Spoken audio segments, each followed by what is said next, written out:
CCL products, ये है वो कंपनी जो 1994 में बनी थी। कॉफी के प्रोडक्शन, ट्रेडिंग और डिस्ट्रीब्यूशन, इन तीनों का कारोबार करती है। सबसे ज्यादा कारोबार तो भारत में है, इसके अलावा वियतनाम, स्विट्जरलैंड, ऐसे और कई सारे देशों में भी इनका बिजनेस है। 90 से ज्यादा दुनिया भर में जो कॉफी बनाने वाले कॉफी मैन्युफैक्चरर हैं, उनके लिए ये 250 से ज्यादा इंस्टेंट कॉफी ब्लेंड बनाते हैं। घरेलू मार्केट में कॉन्टिनेंटल ब्रांड के है इनके, जिसमें ये B2B भी करते हैं, B2C भी, यानी कि जो लोग कॉफी बनाकर बेचने वाले उनको भी ये अपनी कॉफी बेचते हैं और जो डायरेक्टली कंज्यूमर्स को भी बेचते हैं। आइए, हमारे साथ कार्यक्रम में शामिल हो रहे हैं कंपनी के CEO प्रवीण जयपुरियार साहब। प्रवीण जी KJ सोमैया कॉलेज से MBA कर चुके हैं मार्केटिंग में। FMCG बिजनेस में उनको लगभग 25 साल का गहरा अनुभव है। पहले डाबर जैसी दिग्गज कंपनियों में काम भी कर चुके हैं। प्रवीण जी, बहुत बहुत स्वागत है। धन्यवाद सर हमारे लिए समय देने के लिए। और सबसे पहले तो आपके नतीजों के साथ मैं शुरुआत करूं, क्योंकि 17 जनवरी को नतीजे आए थे, अभी 2 दिन पहले ही। बहुत ही दमदार तीसरी तिमाही रही, मतलब किसी भी लिहाज से आप देखें, साल दर साल आय 43% बढ़कर आई, 43%। कामकाजी मुनाफा देखिए 35% बढ़कर आया। मार्जिन मेंटेन रहे 23 के बजाय 22%, और मुनाफा आया 26% बढ़कर 60 करोड़ के करीब। तो सर, सबसे पहले तो ये बताएं, क्या खास वजह रही इस तिमाही में नतीजों के पीछे? क्या वॉल्यूम ग्रोथ थी, या फिर प्राइसिंग पावर आया, या फिर आपके पास इन्वेंट्री के दाम बढ़ गए? धन्यवाद मुझे यहाँ पे बुलाने के लिए। और जहां तक ग्रोथ का सवाल है, एक्चुअली वॉल्यूम भी बढ़े हैं, और कॉफी प्राइसेस अगर आप देखेंगे तो कॉफी बीन प्राइसेस बहुत बढ़े हैं लास्ट 1 ईयर में। तो हमें वैल्यू का भी एडवांटेज मिला, इसी के कारण हमारा करीबन 42% ग्रोथ आया। तो वॉल्यूम भी बढ़ा और वैल्यू एडवांटेज भी मिला, दोनों के कारण ये ग्रोथ आया। वॉल्यूम और वैल्यू दोनों में आपकी ग्रोथ आती दिख रही है। सर, एक चीज और बताएं, जो बड़ा मूवमेंट आ रहा है पूरा का पूरा आपके लिए कॉफी के प्राइसेस में ग्लोबली, उस पर क्या रहा है और उसका कितना असर भारत में और आपकी कंपनी पर पड़ रहा है? तो हमारी कंपनी का अगर आप मॉडल देखेंगे, तो हम जिस मॉडल पे काम करते हैं, तो हम कॉस्ट प्लस मॉडल पे काम करते हैं। जब हम अपनी कॉफी बेचते हैं अपने क्लाइंट्स को, तो कॉस्ट प्लस मॉडल में जो प्रिवेलिंग रेट्स होती है कॉफी की, उसमें उसके ऊपर हम अपना कॉस्टिंग करके बेचते हैं। तो हमें बहुत ज्यादा फर्क नहीं पड़ता कॉफी प्राइसेस इंक्रीज होने से, क्योंकि कॉस्ट प्लस मॉडल में हमारे मार्जिन्स जो हैं वो कवर्ड अप रहते हैं। इसीलिए हमें बहुत ज्यादा इम्पैक्ट नहीं पड़ा है।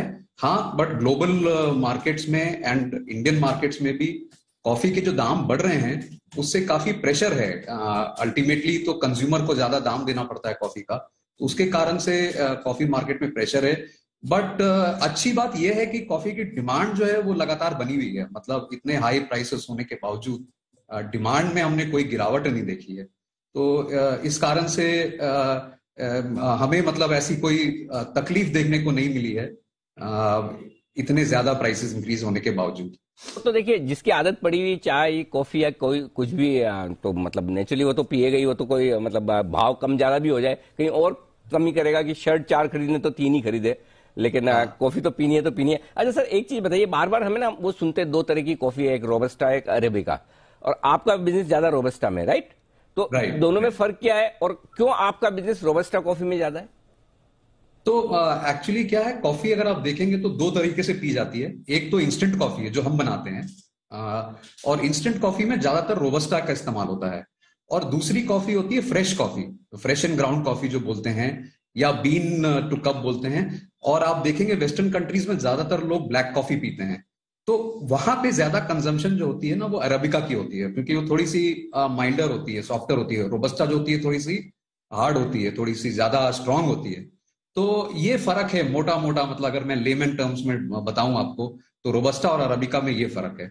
और रोबस्टा हम ज्यादा इस्तेमाल इसलिए करते हैं क्योंकि हम इंस्टेंट कॉफी बनाते हैं, तो इंस्टेंट कॉफी में ज्यादातर रोबस्टा की मतलब ज्यादा यूज होता है।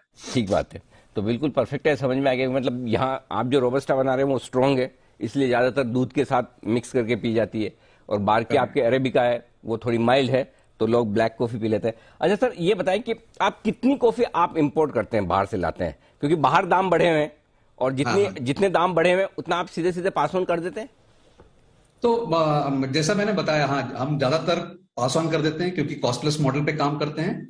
और जहां तक इंपोर्ट का सवाल है, ऑलमोस्ट हमारी जो रिक्वायरमेंट है 80% हम इंपोर्ट करते हैं बाहर से। अच्छा, एक और चीज बताएं सर, आपके मार्जिन आए 22%, तो फिर इस हिसाब से जो आप कह रहे हैं कॉस्ट प्लस मॉडल है, तो मार्जिन यही रहेंगे, भाव कुछ भी हो कॉफी के ऊपर नीचे है, आप 22-23% ये इसी रेंज के आसपास मार्जिन पे काम करेंगे? इसी रेंज पे रहेंगे। बट आपको मैं बताता हूं, अगर आप मैथमेटिक्स देखेंगे तो जब प्राइसेस बढ़ जाते हैं ना, तो टॉप लाइन बहुत ज्यादा बढ़ जाता है, तो मार्जिन परसेंटेज आपको ना थोड़ा सा कॉन्ट्रैक्ट होता हुआ दिखेगा। शायद अभी आपको 1% दिख रहा है, अगले क्वार्टर में शायद 1.5-2% और हो जाए, बट पर केजी बेसिस पे जो हमारा मार्जिन है वो इंटैक्ट रहता है। तो आपको देखने में परसेंटेज कम लगेगा, अगर आप मैथमेटिक्स समझेंगे मॉडल को तो परसेंटेज वाइज थोड़ा सा कम होएगा, बट अगर आप देखेंगे मार्जिन ग्रोथ है वो उतनी ही स्ट्रांग है। तो हमने ये गाइडेंस दिया हुआ है कि पूरे साल के लिए हम करीब 15 से 16% बॉटम लाइन ग्रोथ देखेंगे, और टॉप लाइन ग्रोथ इनफैक्ट 18-20% जा सकती है।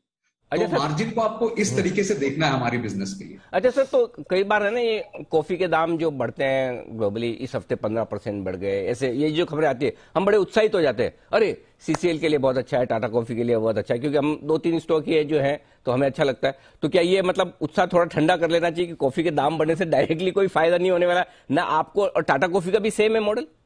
ये टाटा कॉफी का तो मैं नहीं ओके कमेंट कर जी, सकता, बट जी हमारा मॉडल मैंने आपको बताया, जी इसमें उत्साह कम ज्यादा आपको प्राइसेस पे नहीं करनी चाहिए। जी आपको उत्साह ज्यादा कम ज्यादा ये करना चाहिए कि हमारी फंडामेंटल बिजनेस मॉडल ठीक लग रहे हैं कि नहीं लग रहे हैं, और हमारा फंडामेंटल बिजनेस मॉडल इंटैक्ट है कि नहीं, वॉल्यूम ग्रोथ आ रही है कि नहीं आ रही है।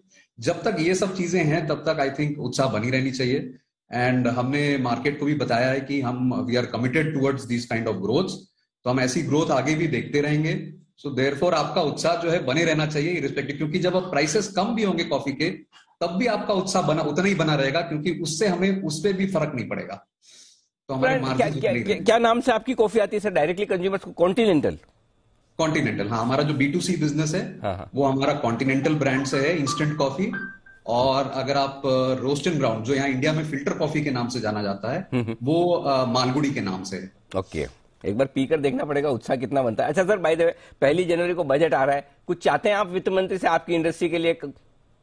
बस हम ये चाहते हैं कि फाइनेंस मिनिस्ट्री की तरफ से जी जो हम जैसे बिजनेसेस हैं which is highly dedicated towards export orientation, इनके लिए अगर सॉप्स हों, इनके लिए अगर ईज ऑफ बिजनेस बेटर होता जाए तो हम लोगों को फायदा होगा, because ultimately we are bringing foreign exchange to our country, and it is one Indian company which is in competition with many large organizations और coffee manufacturers across the globe. तो बस हमारी इतनी सी गुजारिश है। परफेक्ट प्रवीण सर, आपसे बात करके बड़ा मजा आया, बहुत कुछ सीखने को मिला है इंडियन मार्केट्स के बारे में, कॉफी के बारे में, हाँ ग्लोबल मार्केट्स के बारे में, वियतनाम, स्विट्जरलैंड, ये ब्राजील, इनके बारे में किसी और दिन आपसे समय लेकर फिर से मुलाकात करूंगा। Thank you so much sir, आपने आज समय दिया हमारे दर्शकों को और हमें। धन्यवाद, धन्यवाद, थैंक यू। बहुत।